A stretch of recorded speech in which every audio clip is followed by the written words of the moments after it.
سورۃ لقمان بسم اللہ الرحمن الرحیم الف لام میم تلک آیات الکتاب الحکیم۔ اس سورہ مبارکہ کی ابتدائی آیات جو ہیں وہ سورہ بقرہ کی ابتدائی آیات سے بہت مشابہ بھی ہیں،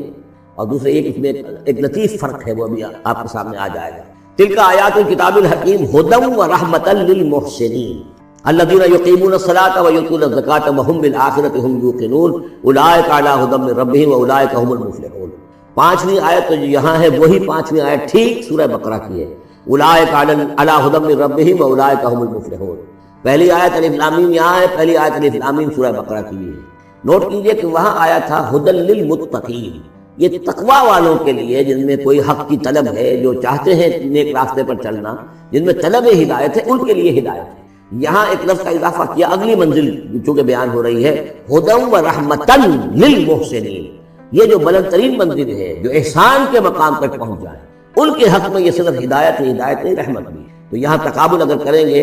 الف لام میم ذالک الکتاب لا ریب فیہ ھدی للمتقین، یہاں فرمایا تلک آیات الکتاب الحکیم، یہ ایک بڑی حکمت بڑی کتاب کی آیات ہے،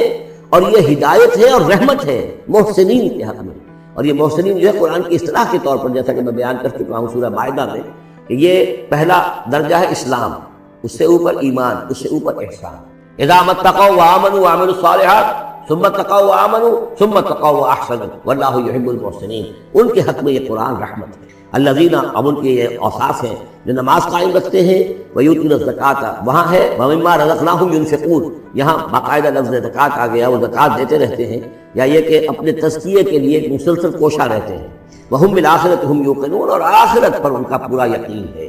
اصل شے جو ہے جو انسان کے عمل اور کردار پر اثر انداز ہوتی ہے، وہ ایمان بالآخرہ۔ اولئک علی ھدی من ربہم، یہ لوگ ہیں ہدایت پر اپنے رب کی جانب سے، واولئک ھم المفلحون، اور یہی ہیں فلاح پانے والے۔ ومن الناس من یشتری لہو الحدیث لیضل عن سبیل اللہ بغیر علم، لوگوں میں سے کچھ ایسے بھی ہیں کہ جو کھیل کی باتیں خریدتے ہیں، کھیل کود، اور تاکہ لوگوں کی توجہ ادھر ہو جائے۔ اور یہ باقاعدہ کیا ہے نضر بن حارث، جو رؤسائے قریش میں سے تھا،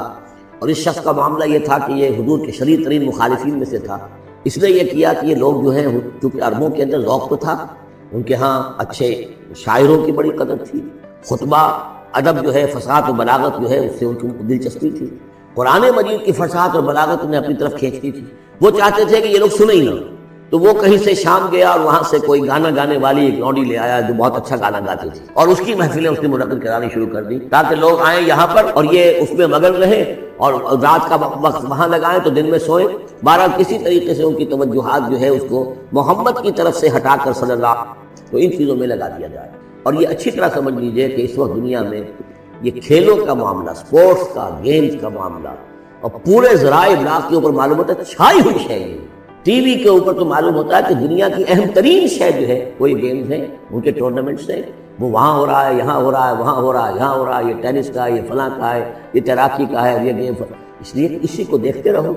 جو بھی وقت کوئی فارغ ہے، ظاہر بات ہے کہ کہیں ایسا نہ ہو کہ کہیں بیٹھے بیٹھے کہیں اچانک خیال ہی آ جائے کہ بھئی سوچے انسان میں ہوں کون، کہاں سے آیا ہوں، کہاں جا رہا ہوں، زندگی کا مال کیا ہے، مقصد کیا ہے،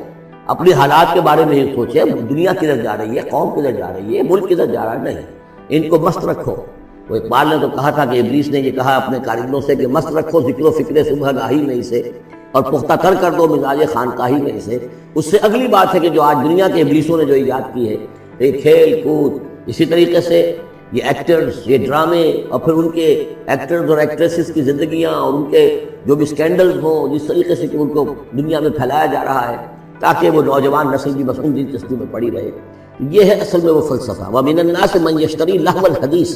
کھیل کود کی چیزیں خریدتے ہیں وہ لوگ، لِيُضِلَّ عَن سَبِيلِ اللَّهِ، تاکہ اللہ کے راستے سے گمراہ کریں، بغیر علم، بغیر علم کے، وَيَتَّخِذَهَا هُزُوًا، اور اللہ تعالیٰ کا جو معاملہ ہے اس کو یہ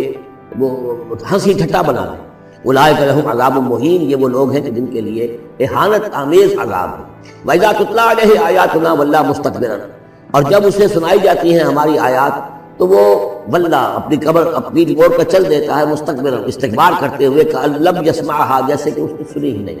کأن فی اذنیہ وقرا، گویا کہ اس کے کانوں میں کوئی ثقل ہے، بوجھ ہے، اس نے سنا ہی نہیں کیا محمد نے سنایا ہے۔ فبشرہ بعذاب الیم، یہ سارا جو ہے یہ اس نضر بن حارث کے لیے یہ آیات نازل ہوئی ہے۔ تو اے نبی، اس شخص کو دردناک عذاب کا آپ یہ بشارت دے دیجیے۔ ان الذین آمنوا وعملوا الصالحات لهم جنات النعیم، یقیناً وہ لوگ جو ایمان لائے اور جنہوں نے نیک عمل کیے ان کے لیے نعمتوں بھرے باغات ہیں، خالدین فیہا، جس میں وہ ہمیشہ ہمیشہ رہیں گے، وعد اللہ حقا، یہ اللہ کا وعدہ ہے جو سچا ہے، پختہ ہے، اٹل ہے، حتمی ہے، یقینی ہے، وہو العزیز الحکیم، اور وہ زبردست ہے، حکمت والا۔ خلق السماوات بغیر عمد ترونہا، اس نے آسمان بنا دیے بغیر ستونوں کے جو تمہیں نظر آتے ہیں، وَأَلْقَىٰ فِي الْأَرْضِ رَوَاسِيَ أَن تَمِيدَ بِكُمْ، اور اس نے زمین میں ایسے لنگر ڈال دیے ہیں کہ تمہیں لے کر ایک طرف کو لڑک نہ جائے، جھک نہ جائے، وَبَثَّ فِيهَا مِن كُلِّ دَابَّةٍ، اور اس میں ہر طرح کے جانور جو ہے پھیلا دیے ہیں، وَأَنزَلْنَا مِنَ السَّمَاءِ مَاءً، اور اس نے اتارا ہے آسمان سے پانی، فَأَنبَتْنَا فِيهَا مِن كُلِّ زَوْجٍ كَرِيمٍ، اور اس میں ہر طرح کے جو ہے جوڑے نباتات کے اس نے پیدا کر دیے ہیں، ہر طرح کے۔